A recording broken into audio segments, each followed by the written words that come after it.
అటు లేడీస్ని ఇబ్బంది పెట్టుకోకుండా జెంట్స్కి ఏ విధంగా ఉండాలి, పిల్లలతో వచ్చే సమస్యలు వాళ్ళని ఎలా కంట్రోల్ చేసుకోవాలి అన్నీ మొత్తం నీట్గా చూపించిండ్రు. రియల్ లైఫ్కి దానికంటూ తేడా ఏముంటుంది, మనం అనుభవించేది అటు చూపించిండ్రు. కాకపోతే ఇంకా దాని తగ్గట్టు సొల్యూషన్ కూడా చెప్పిండ్రు లాస్ట్లో. సూపర్. F3 ఉంటుంది అన్నారు. వెంకటేష్ ఎప్పుడు చూసేదే. వరుణ్ తేజ్ నిన్న వచ్చినాడు కాబట్టి, రీసెంట్గా వచ్చినాడు కాబట్టి ఇంకా వరుణ్ తేజ్ సూపర్గా చేసిండు. మొత్తం అంతా ఫ్యామిలీ సెంటిమెంటు, పిల్లల గోల్ ఎట్లుంటుంది, పిల్లలతో సమస్యలు దాని గురించే ఉంది. దాని తగ్గట్టు సొల్యూషన్ పెళ్ళైంది కూడా, అందుకే కదా ఫస్ట్ రేస్ ఉంది అనేసి వచ్చాము. హాయ్ గాయ్స్, ఇప్పుడు F2 చూశాను, చాలా బాగుంది. First of all thanks to Dil Raju గారు. Dil Raju sir, thank you so much. Sankranti cinema ఇచ్చారు, చాలా బాగుంది సినిమా, మీకు థ్యాంక్స్ చెప్పాలి. 4 సినిమాలు వచ్చాయి, 4 సినిమాలు బాగున్నాయి. ఇది ఇంకొంచెం ఎక్కువ బాగుంది, ఎందుకంటే కామెడీ సినిమా. సంక్రాంతి పండుగ అంటే కామెడీ కావాలి, అందరూ హ్యాపీగా ఉండాల్సిన సినిమా. ఇది చూస్తే చాలా బాగుంటుంది సినిమా. మంచి మూవీ ఇచ్చారు దిల్ రాజు గారు. వెంకీ సార్ యాక్టింగ్ బాగుంది, వరుణ్ సార్ యాక్టింగ్ బాగుంది, తమన్నా మెహరీన్ యాక్టింగ్స్ బాగున్నాయి, కాస్ట్యూమ్స్ లుక్స్ బాగున్నాయి, స్క్రీన్ ప్లే బాగుంది, ఫన్ అండ్ కామెడీ. దాని ఫైనల్గా ఇచ్చిన మెసేజ్ ఏంటంటే వైఫ్కి చాలా కోరికలు ఉంటాయి. మనకు ఫ్రెండ్స్ ఉంటారు, ఫ్యామిలీ, బైక్స్, కార్స్ అన్నీ హ్యాపీగా ఉంటుంది. బట్ వైఫ్కి ఉన్న one and only reason, only thing భర్త. తనతో టైం స్పెండ్ చేస్తే హ్యాపీగా ఉంటుంది. ఫన్ ఫ్రస్ట్రేషన్ అంటే అది కారణం. ఫన్ మనకు, కోపం వాళ్ళకి. వాళ్ళతో స్పెండ్ చేస్తే వాళ్ళు హ్యాపీగా ఫీల్ అవుతారు. సినిమా అది సింప్లీ చాలా బాగుంది cinema, family genre. Music, song 60% okay. Songs కొంచెం డిసప్పాయింట్ అయ్యాము, మ్యూజిక్ బాగాలేదు. RR బాగుంది, బ్యాక్గ్రౌండ్ మ్యూజిక్ బాగుంది. రేటింగ్ 4 ఇస్తాను నేనైతే.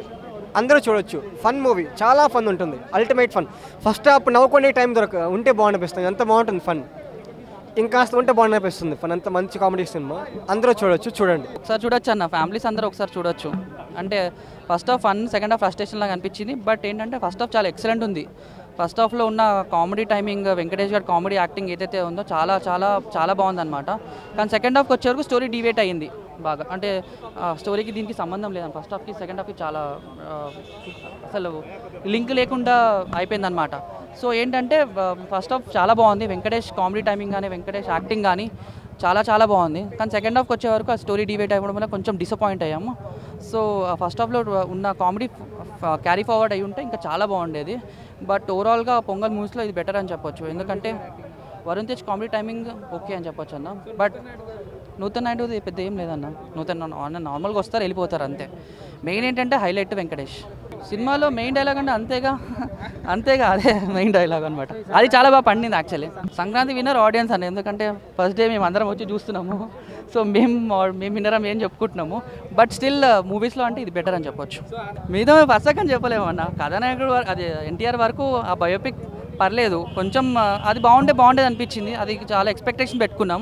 కొంతవరకు అది కూడా డిసప్పాయింట్ అయిన మాట వాస్తవమే. కాకపోతే వినయ విజయ రామ నచ్చలేదు, నాకైతే నచ్చలేదు టు బీ ఆనెస్ట్. పేట రజనీకాంత్ ఫ్యాన్స్కి నచ్చుతుంది, అండ్ అది కూడా సెకండ్ హాఫ్లో కొంచెం అటు ఇటు అనిపించింది. బట్ ఓవరాల్గా అది ఓకే అని చెప్పొచ్చు రజనీ ఫ్యాన్స్ వరకు.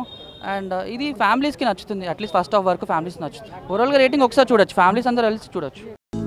హలో, మిమ్మల్నే యోయో టీవీ యాప్ డౌన్లోడ్ చేసుకున్నారా?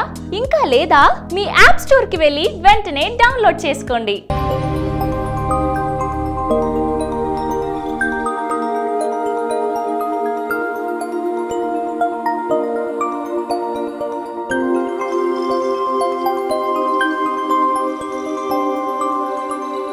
ఈ వీడియో గనుక మీకు నచ్చినట్లయితే లైక్ చేయండి, షేర్ చేయండి అండ్ సబ్స్క్రైబ్ చేయండి.